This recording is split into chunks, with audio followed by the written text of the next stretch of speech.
ऐसा बनाई है कि एकाग्र चिंता निरोध हो। जब परिवर्तन होता रहता तो ये ध्यान कैसे बनेगा। तो इन्हें कहा इस ध्यान का स्वरूप ही ऐसा है, इसलिए ऐसी स्थिति में भी इसको ध्यान ही कहा जाता है।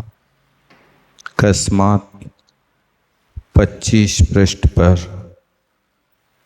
पहली लाइन, एवं विधस्य एव अस्य विवक्षितत्वात्। तो कहते हैं कि इस प्रकार की ही इसकी व्यवस्था है। इस कारण ये अर्थ संक्रांति व्यंजन संक्रांति होते हुए भी ध्यान नाम पाता है। विजातीय अनेक विकल्पि रहितस्य अर्थादि संक्रमेणे चिंता प्रबंधस्य एतद् ध्यानत्वेन इष्टत्वात्। चूँकि यहाँ पर ये है कि विजाति विकल्पों से रहित, अनेक विकल्पों से रहित अर्थादि की संक्रांति, अर्थ व्यंजन योग संक्रांति, इनके विषय में ही उसका चिंता होता है, उपयोग की एकाग्रता होती है। ऐसी स्थिति में यह ध्यान के रूप में ही इष्ट माना जाता है।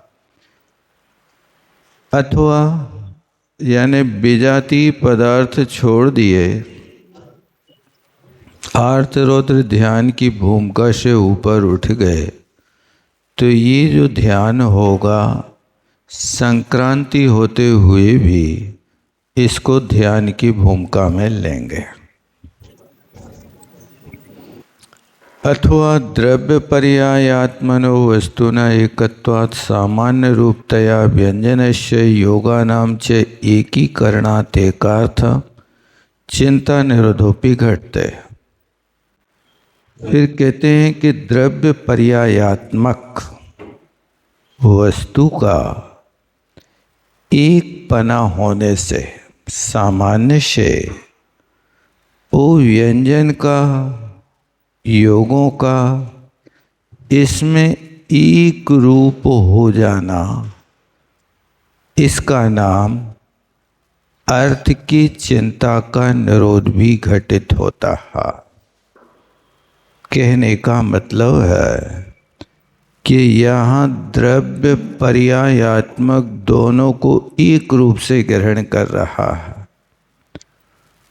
अब वो व्यंजन की अथवा योगों की संक्रांति होते हुए भी एकीकरण होने से एक पदार्थ में अपने मन का रोकना, ये इस ध्यान की परिभाषा है। पृथक वितर्क शुक्ल ध्यान को ये कई प्रकार की कोटियों को उठा करके यहाँ पर कथन कर रहे हैं। फिर कहते हैं द्रव्यायात पर्यायम, व्यंजनात् व्यंजनांतरम, योगात् योगांतरम, विहाय अन्यत्र चिंता वृत्तौ अनेकार्थता न द्रव्यादि पर्याय दो प्रवृत्ति। कहते द्रव्य से पर्याय को, व्यंजन से व्यंजनांतर को, योग से योगांतर को छोड़कर और अन्य जगह इसमें मन नहीं जाएगा। अनेकार्थ होने पर भी द्रव्यादि से पर्याय आदि में ही वृत्ति करता है।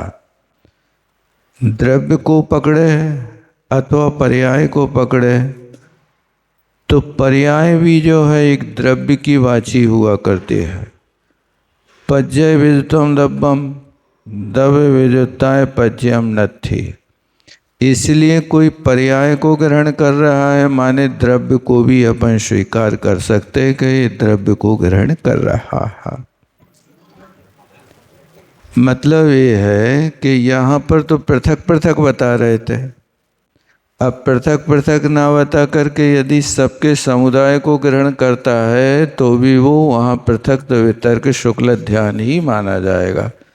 व्यंजन को छोड़कर कभी पर्याय को छोड़कर द्रव्य को ग्रहण कर रहा है, तो ये सब एक दूसरे से मिले हुए हैं, क्योंकि द्रव्य को छोड़कर पर्याय होते नहीं है। तो वो पर्याय को ग्रहण कर रहा माने द्रव्य को ही पकड़ रहा है, ये कहने का मतलब है। तथा श्रुत ज्ञानेन एकार्थ वितर्कयन् निविचलितः प्रवृत्ता क्षीण कषाय एकत्व वितर्कवान भवति। यहाँ तक जो चर्चा हुई है पृथक्त्व वितर्क शुक्ल ध्यान के विषय में कहा। अब एकत्व वितर्क ध्यान की परिभाषा बताते हैं। तथा जैसे श्रुत ज्ञान के द्वारा एक पदार्थ के विषय में वितर्क विचार करता हुआ जिनका चित्त एकाग्र है, अविचलित चित्त, मन बिल्कुल एकाग्र है, उसी में प्रवृत्त है और क्षीण कसाय गुणस्थान को पहुंच चुके हैं, इसका नाम एकत्व वितर्क शुक्ल ध्यान है। अथवा फिर आगे कहते हैं वांग मनो योगम बादर काय योगम चे परिहाप सूक्ष्म काय योगम आलम्बना अंतर्मुहूर्त शेष आयु वेद नाम गोत्र सूक्ष्म क्रिया प्रतिपाति भाग भवती। तृतीय शुक्ल ध्यान का लक्षण बताते हैं कि वांग मनोयोगम वचन योग, मनोयोग को, वादर काय योग को परिहाप छोड़ करके सूक्ष्म काय योग के आलम्बन से अब वो शुक्ल ध्यान प्रारंभ कर रहा है। लेकिन कौन करेगा? जिसकी एक अंतर मुहूर्त शेष आघाती कर्म की स्थिति है।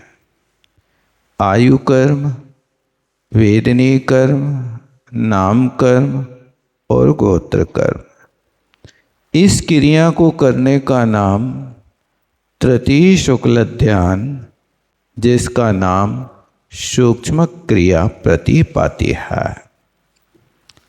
यदा पुनः आयुषा अधिकम वेत्यादि तृतीयम तदा दंड कपाटादिकम चतुस्समयहि कृत्वा पुनस्तावत् समयि समुपहृत समीकृत कर्म चतुष्टया सूक्ष्म क्रिया प्रतिपादित ध्यानम ध्यायते।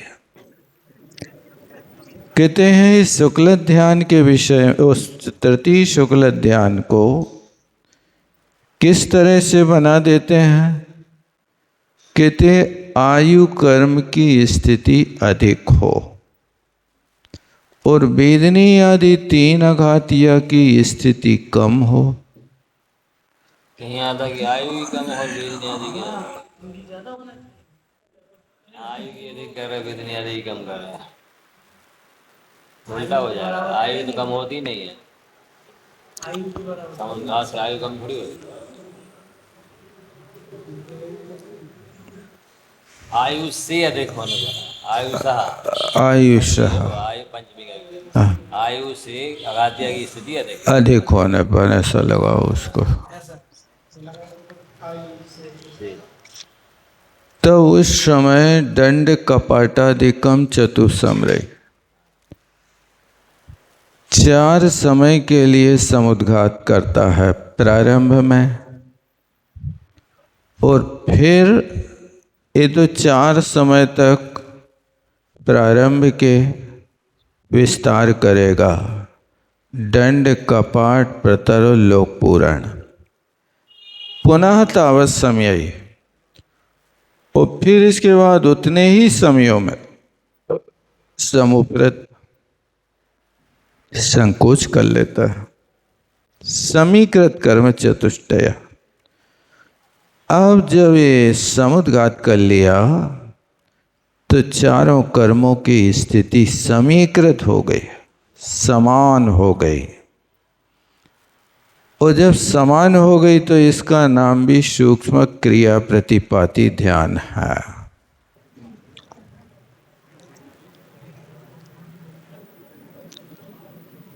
इस समुद्घात को भी शुक्ल ध्यान के रूप में कहना चाहता है। चौथे शुक्ल ध्यान, चौथे शुक्ल ध्यान कंप्लीट करेंगे। अभी यहाँ नियम बना रहे हैं तो कि अनिवार्य हो। चौथे शुक्ल इसलिए एक आचार्य ऐसा ही मानते कि सबको करना पड़ता समुद्घात, में आ जाएंगे। तो जो करते हैं उनके लिए ही आप जाएगा। नहीं करेंगे तो समुद्घात पहले होता है, तीसरा शुक्ल ध्यान बाद में होता है। ये तो प्रचलित मत है ही, क्योंकि अभी अंतर मुहूर्त काल है, तो अंतर मुहूर्त काल शेष रहने पर अभी 8 समय की एक क्रिया करके आएंगे तो 8 समय कम अंतर मुहूर्त माने बहुत लंबा काल है। यदि इसी को आप ध्यान मान लेंगे तो समुद्घात के बाद तो ये ध्यान खत्म हो जाएगा, फिर आगे इसका फल 14वां गुण स्थान नहीं होगा। इसलिए बादर योग से सूक्ष्म योग करके ही अयोग बनता है।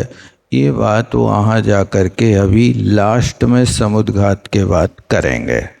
ये अपना जो राजमार्ग है ऐसा समझना। तीसरी शुक्ल ध्यान में सम्मिलित कर रहे हैं। तीसरे शुक्ल ध्यान में सम्मिलित कर रहे हैं, चूँकि अंत समय में दोनों क्रियाएं होना है। समुद्घात भी अंत समय में होता है सूक्ष्म का योग भी और जे शुक्ल ध्यान भी अंत समय में होता है। वही। लेकिन शुक्ल ध्यान से लौट के नहीं आएगा, ये समुद्घात से लौट करके आएगा तो इसके फिर तीनों योग बनेंगे। क्योंकि इस क्रिया में अपन ने उनको मिश्र भी बना दिया, कर्मण अनाहरक भी बना दिया। अब यदि इसी को मान लेते तो इसी अनाहरक अवस्था से फिर भी 14वें गुण स्थान चले जाते, तब तो ठीक रहता। अब ये आहारक अवस्था बना रहे हैं, फिर आहारक अवस्था के बाद में अंत समय में वो तृतीय शुक्ल ध्यान करेंगे जिसका फल 14वां गुण स्थान होगा।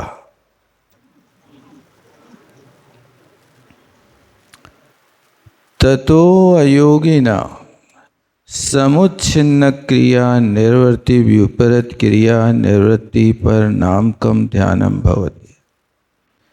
चौथे शुक्ल ध्यान का नाम समुच्छिन्न क्रिया निवृत्ति अर्थात विपरीत क्रिया निवृत्ति ये नाम है। ये अयोग केवली भगवान के होता है। तस्मिन् स्थाने स्थितस्य सर्वास्त्र निरोधात्। जब अयोग केवली अवस्था होती है तो वहाँ सर्वास्त्रों का निरोध हो जाता है। सर्वशेष कर्म का विध्वंसन करने में समर्थ संपूर्ण यथाख्यात चारित्र साक्षात मोक्ष का कारण होता है। अंत में शुक्ल ध्यान द्वये, शुक्ल ध्यान 2 चिंता निरोध के अभाव में भी ध्यान का व्यवहार होता है। कहने का मतलब है यहाँ पर अंत के 2 शुक्ल ध्यान में चिंता नहीं बची है। चिंता माने मन है ही नहीं, मन नहीं है तो मन का विषय व्यापार श्रुत है। अब यहाँ केवल ज्ञान है, तो यहाँ पर ये 2 ध्यान कैसे कहे जा सकते हैं? तो यहाँ कहा कि इस क्रिया को ही ध्यान का व्यवहार कहा जाता है। देखो लिखा ना है ना, चिंता निरोध का अभाव होने पर भी ये ध्यान का व्यवहार होता है। ध्यान कायस योगाफार, ध्यान कार्य से होता तो अच्छा है। कार्य है, रेप चाहिए, कार्य ही चाहिए। ध्यान की कार्य का, ध्यान का कार्य क्या है? योग अपारस, यानी अब योग का त्याग हो जाना।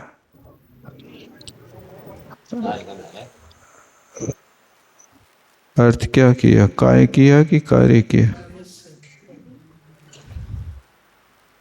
कहाँ पहुंच गए? अर्थ कहाँ है?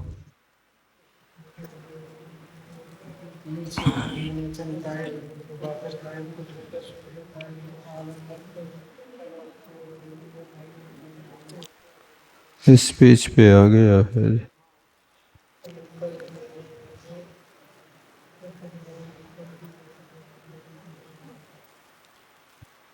ध्यान का कार्य, योग का अभाव, तो वहाँ हाँ, तो ये कार्य ही बना लेना चाहिए उसको।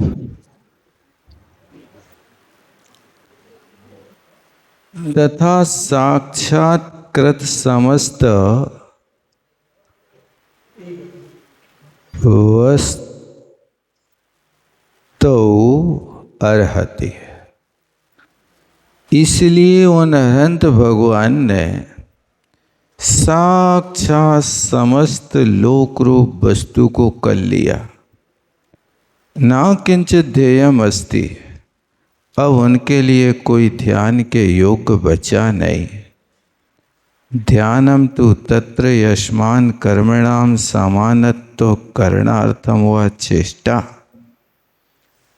कहते हैं ध्यान तो यहाँ पर वो है कि यस्मान कर्मों को समान करने के लिए जो चेष्टा है,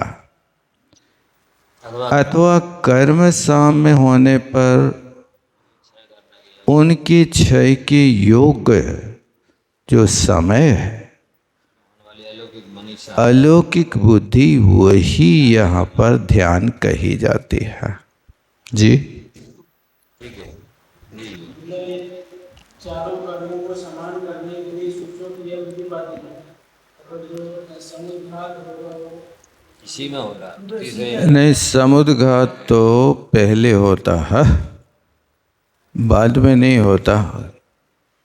समुद्घात करेंगे तब आयु कर्म के बराबर सब कर्मों को करेंगे, फिर सब कर्म समान होने के बाद में फिर सूक्ष्म क्रिया को करेंगे। अब ये समुद्घात की जो क्रिया है ये बादर योग की क्रिया है, ये सूक्ष्म योग की क्रिया नहीं है।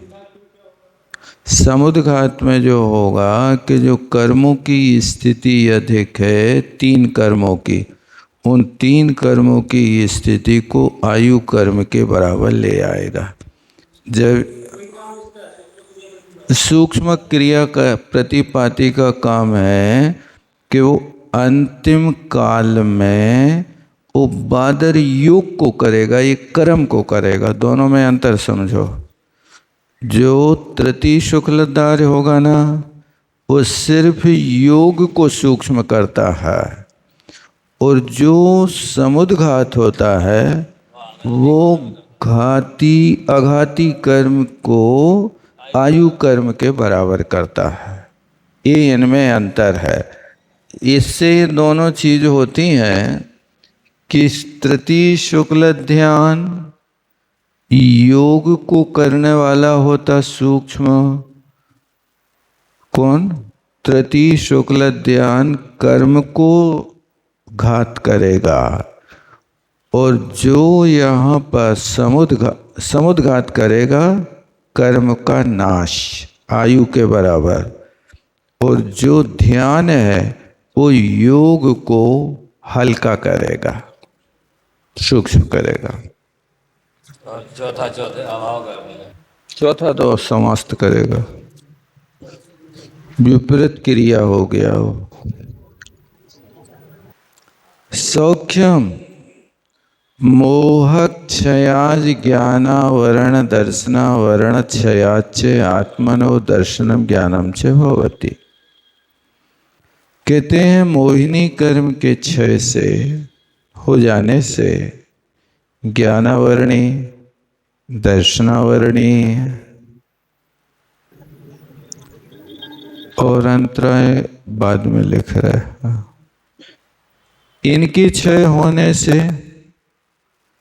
देखो यहां लगाना मोहक्षया सौख्यम, मोहिनी कर्म के क्षय से सुख उत्पन्न हुआ, ज्ञानावरणी के क्षय से ज्ञान और दर्शनावरणी कर्म के क्षय से आत्मा के दर्शन गुण होता है। और अंतराय विनाशाद अनंत वीर्य जीवस्यात्, अंतराय कर्म के क्षय से अनंत वीर्य जीव को उत्पन्न होता है। आयु कर्म विध्वंसनात् चेतन से जन्म मरणा भाव होती, आयु कर्म के नाश हो जाने से आत्मा की जन्म मरण की प्रक्रिया का अभाव हो जाता है। नाम कर्म निर्मूलनात् नरस्य अमूर्तत्वम जायते, नाम कर्म का क्षय हो जाने से आत्मा के अमूर्तत्व गुण प्रकट होता है। नीच उच्च गोत्र के नाश हो जाने से कुलद्वय विनाशो, नीच कुल और उच्च कुल दोनों का नाश हो जाता है। वेदनी कर्म के निर्मूल काशम कषणात् जीव से इंद्रिय उत्पन्न सुखाभावा संजायते, वेदनी कर्म का जड़मूल से नाश होने से जीव के इंद्रियों से उत्पन्न होने वाले सुख का अभाव हो जाता है। गोत्र के दोनों कुल, नीच कुल और उच्च कुल जो होते थे वो गोत्र कर्म के उदय से होते थे, अब भी दोनों कुल का अभाव हो गया। इनको सूक्ष्मत्व गुण होगा, फिर आगे बता रहे सबके साथ। गोत्र के अभाव से सूक्ष्मत्व, नाम कर्म के अभाव से अगुरु लघु, अगुरु लघु, गोत्र कर्म के अभाव से सूक्ष्मत्व। मोहिनी ज्ञान दर्शन तीनों के क्षय से ज्ञान दर्शन नहीं, मोहिनी लिखा ना, मोहक्षया सौख्यम, सुख पहले लिख दिया ना, मोहक्षया सौख्यम। यहाँ वेदनी के क्षय से नहीं करना, यहाँ पर अभी बराबर।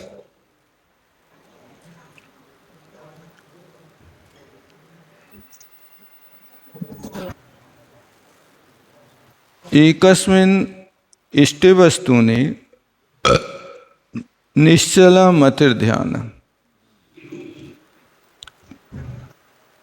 कहते एक वस्तु में, कौन सी एक वस्तु?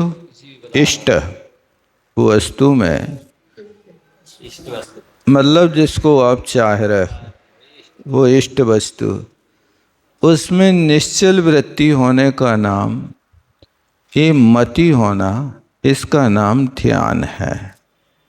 मति ध्यान मतलब मति ज्ञान होता है, तो ध्यान की चंचलता समाप्त हो जाए तो मति ध्यान बन जाता है, और वो ही ज्ञान इंद्रियों से होता है तो मति ज्ञान कहलाता है।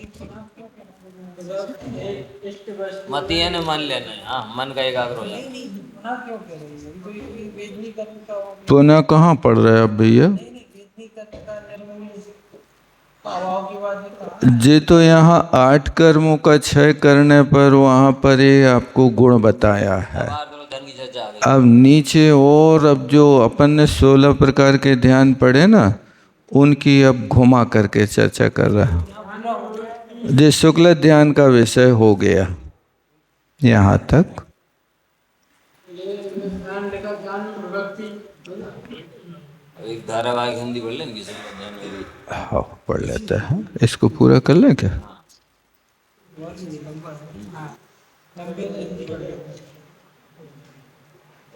इसको कर लो एक बार पहले।